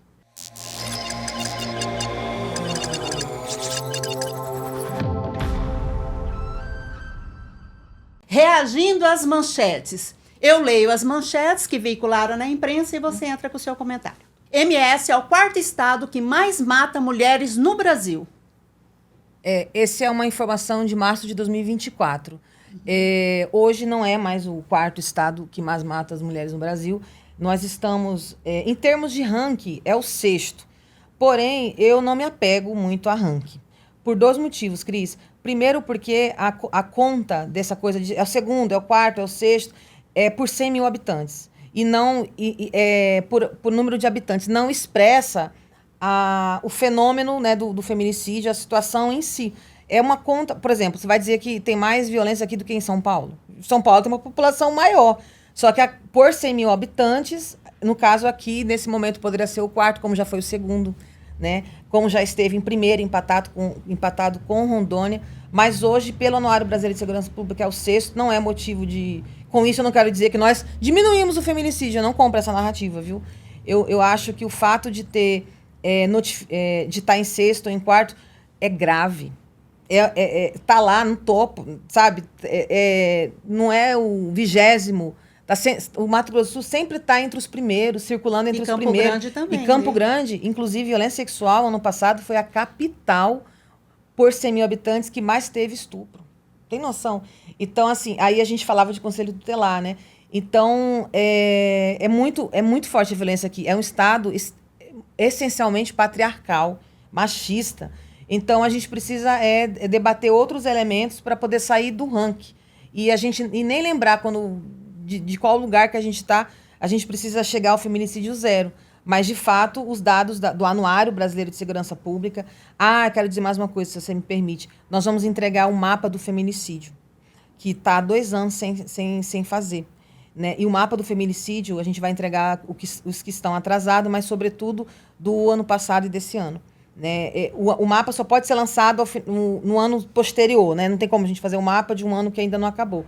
Mas a gente vai entregar os mapas e nós vamos fazer um painel também do Observatório da Cidadania, que é um grande projeto nosso da Secretaria da Cidadania, que vai ter um mapa interativo e vai ter todas as informações sobre violência contra a mulher e feminicídio, para que seja transparente, sabe? Então, essa manchete nos chama a atenção, embora hoje não esteja mais nesse lugar, né? A facilitação do porte de arma é uma ameaça para a mulher? Com certeza. É uma das principais ameaças. Ainda, né, a principal mecanismo de assassinato, essa flexibilização refletiu na qualidade que eu digo assim, nas características, não na qualidade, nas características do crime das mulheres. Se você lê o Anuário Brasileiro de Segurança Pública e vê que a maioria das mulheres mortas, né, são em decorrência de arma de fogo, você consegue cruzar com a informação de que, se você flexibilizar, você está naturalizando, flexibilizando, permitindo que o maior mecanismo que tira a vida das mulheres vai ser pode ser mais utilizado, adquirido. Então, está super associado. E é por isso que a gente luta para que não seja flexibilizado, né? Porque já tem várias ocorrências de pessoas que nem tinham direito a porte de arma e que tinha e que matou. Então, a gente só está naturalizando, Cris, né? A gente só está autorizando um equipamento cruel, uma arma, para tirar a vida das mulheres, né? O porte de arma. Certo, segue. Folga menstrual para servidoras instituída pela GEMS será projeto piloto no governo de MS. Folga menstrual para servidoras instituídas pela GEMS será projeto piloto no governo de MS. Exatamente. Isso é recente, né? Foi de maio. E aí, isso dialoga, essa folga menstrual dialoga diretamente com... É a mesma lógica da questão de criminalizar o assédio sexual e moral, né? Que hoje não é criminalizado, que eu aprendi recentemente isso. A propósito, é importante dizer isso, eu até sugeri uma pauta para você, sobre assédio sexual e moral, porque o assédio sexual... ele não tem um mecanismo legal de dizer que é crime. Só um parênteses, que eu acho muito interessante. A doutora Elane Benincasa, outro dia, estava dando uma palestra sobre isso. A gente fala que é crime, mas não tem um mecanismo legal. Então, essa questão da folga menstrual para servidoras tem a ver com a característica nossa de mulheres trabalhadoras, porque questão de endometriose. A tal da TPM. Eu já trabalhei num lugar que eu tenho esse problema de saúde, e era muito discriminada pelas colegas, porque não era vista como uma condição de saúde pública, de saúde, né? Era uma questão de frescura, de TPM. Então, assim, as mulheres não somos iguais, as mulheres mudam o nosso corpo. Isso é físico, não é que a gente dá na nossa cabeça. Então, se você dá uma folga menstrual para trabalhadoras, eu acho que isso vai acabar se tornando política pública. Você está reconhecendo que em determinado período de saúde das mulheres, né, elas podem ter o direito de não ir trabalhar. Então, não é uma obrigatoriedade, como eu vi algumas pessoas falarem. Agora, e também algumas pessoas falaram sobre isso, que seria... Elas colocaram no campo do... Como é que se diz?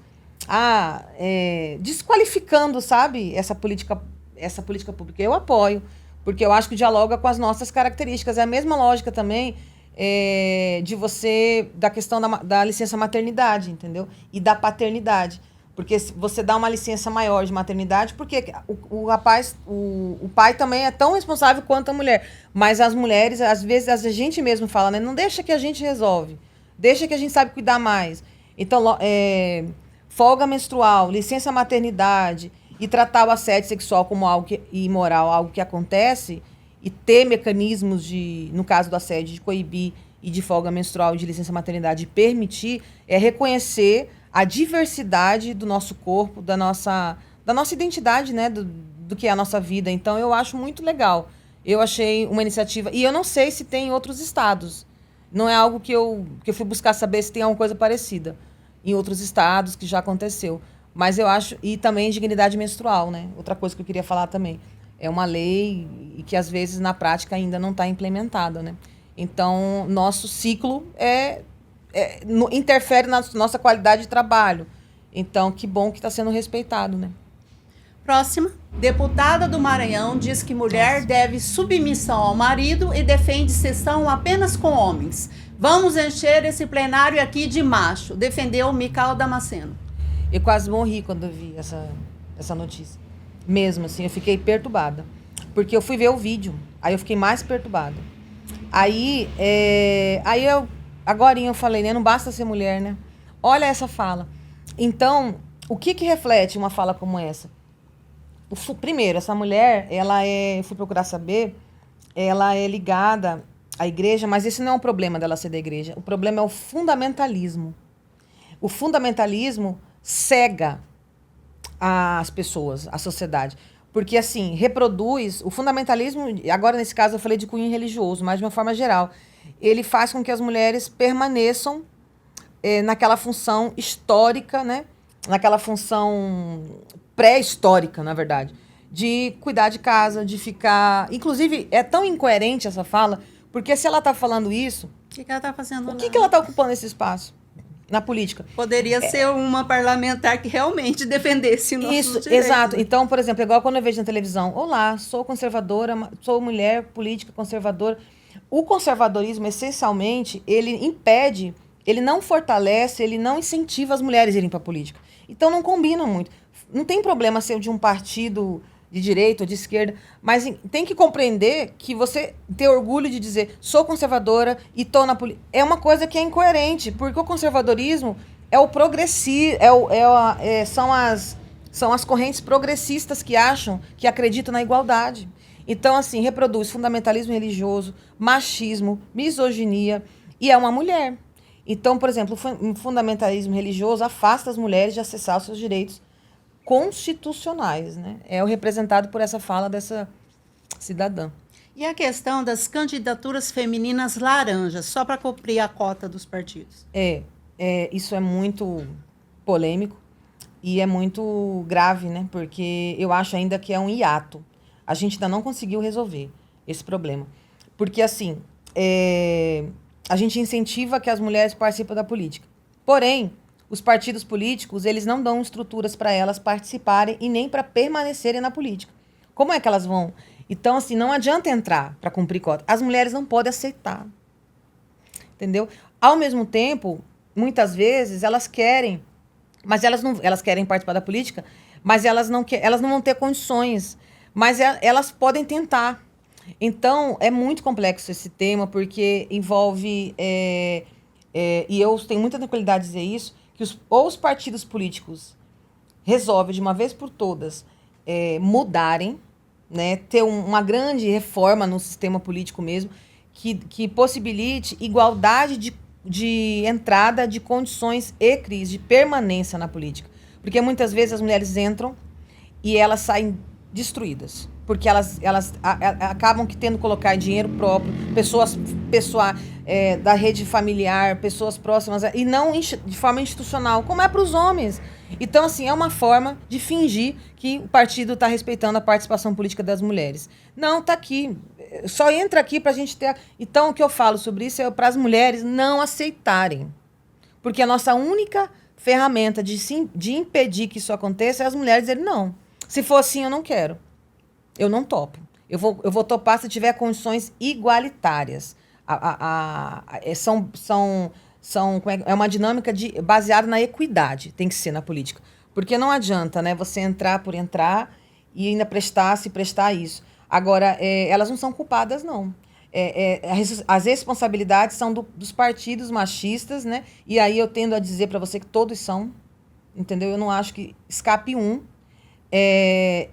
de oferecer igualdade de condições a todas as suas candidatas. Eu acho que existem alguns piores do que outros. Ou alguns, por exemplo, que já têm cota há muito tempo, né? Antes disso ser uma questão. Então, de fato, tem alguns partidos do campo progressista que tem mais mulheres na política. E mulheres lideranças. E outros que você vê que é só para preencher mesmo a tal da cota, de dizer que tem. Agora, eu acho que as mulheres não podem aceitar, não, nessas condições. Certo. Próxima manchete. STF proíbe desqualificar mulher vítima de violência sexual.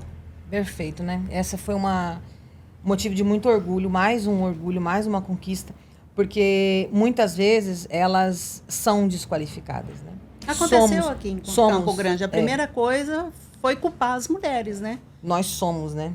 Desqualificadas. E aí acontece com tanta frequência, Cris.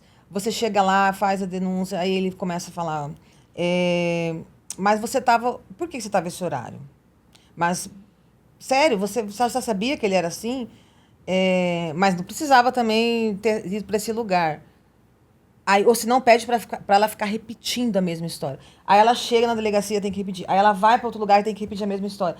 Aí ela fica repetindo. Isso é revitimizar também. É desqualificar e revitimizar a mulher. Agora, a mulher é muito desqualificada. É como se ela fosse responsável pela violência que ela sofreu. Só que o que é importante nessa decisão do STF é que isso é um mecanismo da gente poder impedir que os profissionais da rede façam isso. Porque mesmo a rede sendo a rede especializada de atendimento às mulheres, tem muitas pessoas, homens e mulheres, tá, que desqualificam a palavra da vítima. Então tá aí um mecanismo legal de a gente, inclusive, punir quem faz isso, né? Que o STF falou, e é uma coisa que existe há muito tempo, então não adianta dizer que é crime, entendeu? Tem uma lei e que tem que ter o atendimento. E se no atendimento a mulher é desqualificada, a palavra dela ela é problematizada pela pessoa responsável por escrever a notícia crime, o BO. Ela já sofreu violência, ela já foi estuprada, ela tem coragem de sair da casa dela, de ir lá na casa da brasileira, que é longe, fazer a denúncia e ainda ela é desqualificada. Então, e não é só pelo profissional da segurança pública, né? É na imprensa, do jeito que você falou, de você construir uma matéria e ainda culpar a vítima, na sociedade de uma forma geral. Então, foi uma grande conquista mesmo, essa proibição, né? Segue. Brasil registrou 3,4 milhões de possíveis violações de direitos humanos em 2023, diz relatório da Anistia Internacional. 3,4 milhões de possíveis violações de direitos humanos. A gente está entre... eu não sei que lugar, mas nós estamos sempre no topo de violação dos direitos humanos do Brasil. Dos direitos humanos no Brasil, né? Então, por exemplo, a questão... vou te dar um exemplo apenas. Da população LGBTQIA+. É o país que mais mata a população trans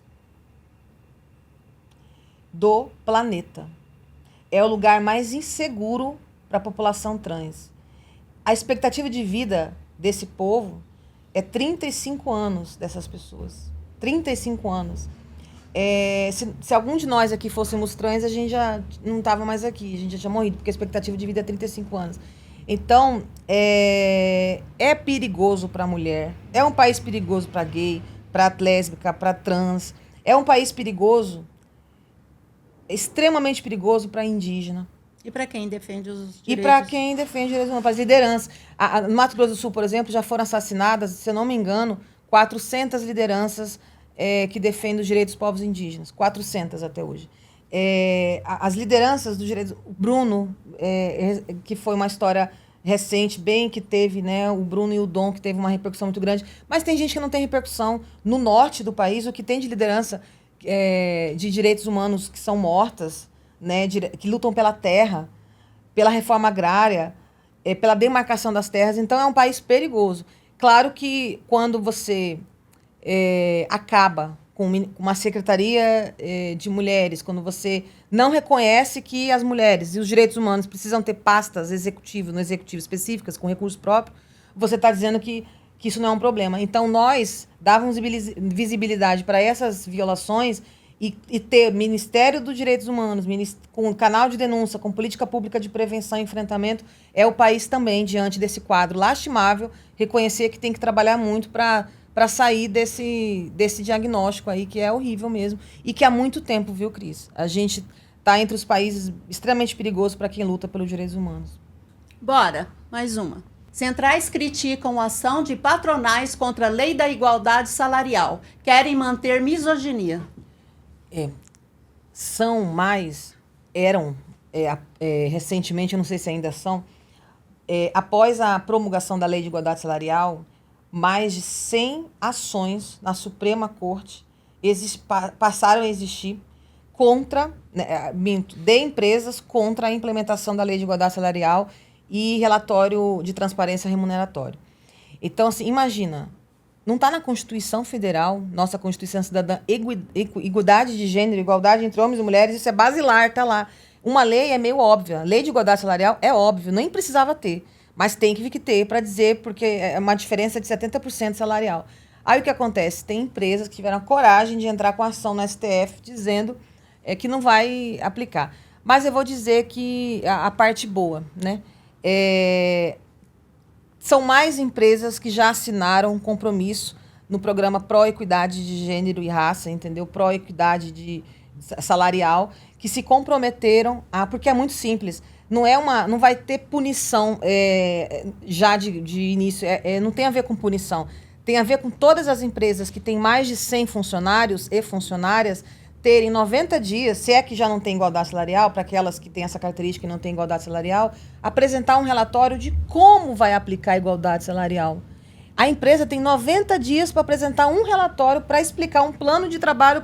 Então não é assim, 90 dias, a lei foi promulgada, já mude aí o seu orçamento para... Não é assim. As pessoas não leem as leis, não sabem do que estão falando. E elas são misóginas. Né? Muitas empresas não querem saber de igualdade salarial. Então, eu também critico, né? Nós, do governo do Estado, temos um compromisso com esse debate. A gente tem até uma proposta de fazer uma formação, oferecer uma formação sobre mulheres e mundo do trabalho, para poder fortalecer essa coisa da igualdade salarial. Mas semana passada foi assinado com várias centenas de empresas brasileiras esse compromisso com a igualdade salarial e transparência do relatório remuneratório, né? Então a gente está conseguindo avançar muito custo, mas é muito importante fortalecer esse debate da igualdade salarial, para a gente não perder. Certo. Última manchete. Denúncias de assédio sexual no trabalho aumentam 14% nos últimos 3 anos, diz pesquisa. Quando eu falei das mulheres lá da questão menstrual, eu fiz essa menção, porque a gente tem que dar visibilidade, no caso ali, eram as condições, né, de saúde, e aqui é essa violência de gênero, assédio sexual no trabalho. Está aumentando, porque as mulheres também, nesse caso, estão denunciando mais. O que configura um assédio sexual? Porque tem muita coisa que configura assédio e a moral, gente exatamente. Nem sabe, né? Aquela piadinha sem graça. Você tá muito bonita, e te olha assim, de baixo para cima. Aquele abraço. Mais forte, que eu dei exemplo que eu já sofri várias. Eu quero ver que uma mulher que já não sofreu esse abraço mais forte. É horrível. Horrível, desagradável, desconfortável. Você tá num lugar pequeno. Uma pessoa, pode ser um homem ou uma mulher, tá? Ele passa por você você sabe que é para te tocar. Aí passa por trás, assim, para encostar em você. Qual é a necessidade disso? Espera eu sair e vai ocupar o mesmo espaço, porque 2 seres não dá para estar no mesmo espaço. Então, outros exemplos de assédio sexual. Você deixar que a mulher, dependendo do horário de saída da equipe, das funcionárias e tal, você ficar para ela e sair com ela, entendeu? Você querer fazer uma reunião a sós, sem sentido nenhum, entendeu? Querer... Não, senta aqui mais perto, tocar... porque tem várias coisas que não é a consumação do ato sexual, é um assédio. A mulher se sentiu desconfortável com alguma demonstração de insegurança com seu corpo, com seu comportamento, enfim, você já pode denunciar. Você tira o chapéu? É o seguinte, vamos exibir 5 personalidades públicas e você vai falar sim ou não, o porquê E a gente vai revelar quem é essa figura pública. Bora? Bora. Tira o chapéu? Todos os chapéus possíveis para nossa líder no futebol, no campo do esporte brasileiro e mundial. Marta é uma inspiração para todas as mulheres brasileiras. Eu tiro muito meu chapéu e eu queria muito um dia conhecer e abraçar ela. Próximo. Tira o chapéu? Tiro. É uma mulher, uma grata surpresa, a Mônica Riedel, que eu tive na minha vida esse ano, de uma extrema generosidade, educação e compreensão do que é importante. Eu nunca vi uma pessoa de verdade, assim, Cris, que numa atividade possa fazer com que todas as pessoas se sintam importantes, lembradas. Ela fala o nome das pessoas, ela compreende a importância das políticas do governo. Ela é uma aliada na luta, viu? Próximo. Tira o chapéu? Tiro também todos os chapéus possíveis e imagináveis. É a inspiração da minha vida. A Cida Gonçalves é muito importante na minha formação pessoal, de militante, profissional também. E é uma mulher que tem uma história de vida que abriu mão de muita coisa para lutar pelo direito das mulheres, pela igualdade de gênero. Ela já foi presa, ela já teve problema de saúde, problemas referentes graves, foi uma referência na elaboração da Lei Maria da Penha, é uma pessoa conhecida a nível mundial, respeitadíssima, quando o assunto é violência contra a mulher e igualdade de gênero. Então, eu tiro meu chapéu, estarei com ela agora, semana que vem, no 2º Fórum Nacional das Gestoras, e Mato Grosso do Sul tem que se orgulhar muito, viu? Porque essa mulher é uma referência internacional na pasta das políticas públicas para as mulheres. Que bom que ela é daqui. Certo. Próximo. Tira o chapéu? Não tiro o chapéu para ele, não. Eu acho que ele cometeu crimes, violações de direitos humanos, né, contra, enfim, não me cabe julgar, mas me cabe reconhecer, né, quem julga é a justiça. Mas eu acho que foi muito feio, foi muito grave o que aconteceu. E se eu tinha algum nível de consideração, de respeito, eu perdi, assim, por essa pessoa. Eu não tiro o meu chapéu, não. Eu acho que foi errado o que ele fez. Enfim. Último chapéu. Tira o chapéu? Não. Eu acho que nós tivemos hoje alguns exemplos de políticas públicas, de olhar para a cidadania de alguns grupos, né? A gente citou alguns aqui hoje, de algumas mulheres, inclusive, que, infelizmente, a prefeita de Campo Grande teve a oportunidade de marcar a história dessa prefeitura, garantindo o direito de alguns grupos, né? Olhando para a cidade de uma forma mais humanizada. E com todo respeito mesmo, porque eu sei que não é fácil ser uma prefeita, assim. Eu nunca fui prefeita, mas ela encontrou a prefeitura também diante de alguns problemas. Mas como tem que tirar ou não o chapéu, hoje eu não tiro o chapéu para a nossa prefeita, porque há falhas que são inadmissíveis, que está sobre a sua administração, enquanto está ali enquanto prefeita. Enquanto prefeita, eu não tiro. Manu, esse programa vem me dando oportunidade de entrevistar pessoas incríveis e você é uma delas. A gente, hoje aqui, aprendeu muito, temas importantíssimos, né? Para nós, mulheres. Agradeço, como mulher, o seu trabalho. Peço a Deus que a abençoe e a fortaleça todo dia, porque sua missão não é fácil. A misoginia, por exemplo, eu fiquei sabendo, eu me informei, que é o preconceito mais antigo e mais estruturado, presente em todas as civilizações, inclusive na Bíblia. Então, é uma luta terrível. Então, que Deus a fortaleça todos os dias. E eu abro espaço para o seu fechamento, para você falar diretamente com o nosso público. Obrigada, Cris. Você foi outra grata surpresa que eu tive na minha vida, que eu estou tendo de conhecer e de ocupar esse espaço hoje aqui para comunicar com você e com todas as pessoas que estão assistindo. O governo do Estado, o governador Eduardo Riedel, quando ele cria a Secretaria da Cidadania e as 8 subsecretarias vinculadas à cidadania e a nossa, a de mulheres, ele diz para a sociedade a importância do comprometimento institucional com a vida das pessoas. E quando o assunto é a vida das mulheres, é algo que me orienta desde sempre. Lutar pela igualdade e equidade de gênero. porque não existe a possibilidade da gente viver numa sociedade democrática, de viver em paz ou com justiça, se homens e mulheres, todas as mulheres, entre elas, tiverem igualdade de direitos. Então, eu só peço, uma mensagem que eu deixo é para que as mulheres do Mato Grosso do Sul vão atrás, busquem seus direitos humanos, civis, políticos, institucionais, porque nosso trabalho é ser um instrumento, apenas isso. Eu sou um instrumento público de acessar, de levar as políticas públicas que já existem e as que a gente trabalha para existir a todas as mulheres do Mato Grosso do Sul. Mesmo aquelas que estão mais distantes e que não acreditam que é possível ter um outro tipo de vida, que é possível viver sem violência, com dignidade e cidadania. Então, enquanto eu tiver oportunidade de trabalho, condições de trabalho e a confiança da minha secretária, Viviane Luiza, e do meu governador, Eduardo Rida, eu vou trabalhar muito pelas e com as mulheres no Mato Grosso do Sul. Peço para que esses espaços continuem existindo. Para nós é muito importante comunicar com as pessoas para divulgar o nosso trabalho e para ser cobrada. Eu gosto de ser cobrada. Fiquem à vontade, cobrem nosso trabalho, cobrem da gente. Entrem no site naosecale.com.br, porque nenhuma mulher, nenhuma menina tem obrigação de viver uma situação violenta e insegura. Todas nós temos direito de viver sem violência e felizes, acima de tudo. E agradeço a você também pela sua presença incrível no Bate-Papo à Tribuna News. Siga, curta, compartilhe as nossas redes sociais.